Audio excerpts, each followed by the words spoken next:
ಸ್ನೇಹಿತರೆ, ಆಧಾರವಿಲ್ಲದೆ ಯಾವುದೋ ಒಂದು ವಿಡಿಯೋಗಳನ್ನ ನಾನು ಪೋಸ್ಟ್ ಮಾಡೋಕ್ಕೆ ಹೋಗಲ್ಲ. ನಮ್ದೇನಿದ್ರು ಮಾಹಿತಿ ಕೊಡೋದ್ರಲ್ಲಿ ಮಾತ್ರ ಇರ್ತೀವಿ. ಅದು ಆಧಾರ ಇಲ್ಲದೆ ಮಾಹಿತಿ ಕೊಡೋಕ್ಕೆ ಹೋಗಲ್ಲ.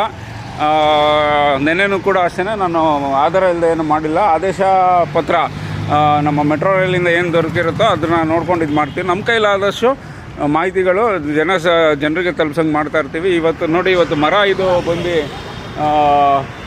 ವೈರ್ಗಳ ಮೇಲೆ ನಿಂತಿದೆ. ಆ್ಯಕ್ಚುಲಿ ಯಾವುದೋ ಗಾಡಿ ಏನೋ ಹೊಡೆದಿರಬೇಕು ಅನಿಸುತ್ತೆ. ವೈರ್ಗಳ ಸಹಾಯದಿಂದ ಅದನ್ನು ನೀರು ಇಲ್ಲಾಂದರೆ ಕೆಳಗೆ ಬಿದ್ದಿರೋದು.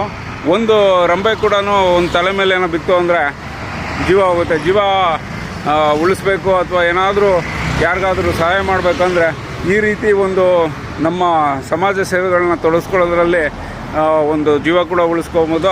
ಹಾಗೆ ಅದೇ ರೀತಿ ನಿಮಗೆ ಆ್ಯಂಬುಲೆನ್ಸ್ಗಳನ್ನ ಕ್ಲಿಯರ್ ಮಾಡೋ ಮುಖಾಂತರ ಜೀವ ಉಳಿಸ್ಬೋದು ಅಂತ ತೋರಿಸ್ತಾ ಬರ್ತಾಯಿದ್ದೀನಿ. ನನ್ನ ಕೈಲಾದಷ್ಟು ನಾನು ಮಾಡ್ತಾಯಿದ್ದೀನಿ ಅದನ್ನ.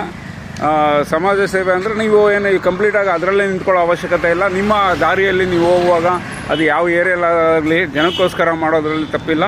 ದಯವಿಟ್ಟು ವಿಡಿಯೋನ ಶೇರ್ ಮಾಡಿ. ಹಾಗೂ ಸಂಬಂಧಪಟ್ಟ ಅಧಿಕಾರಿಗಳಲ್ಲಿ ವಿನಂತಿಸ್ಕೊತೀನಿ, ಇದು ಯಾರ ತಲೆ ಮೇಲೆ ಬೀಳೋದಕ್ಕೂ ಮುಂಚೆ ಇವತ್ತು ಈ ವೈರ್ಗಳಿಂದ ಅದು ನಿಂತ್ಕೊಂಡಿದೆ.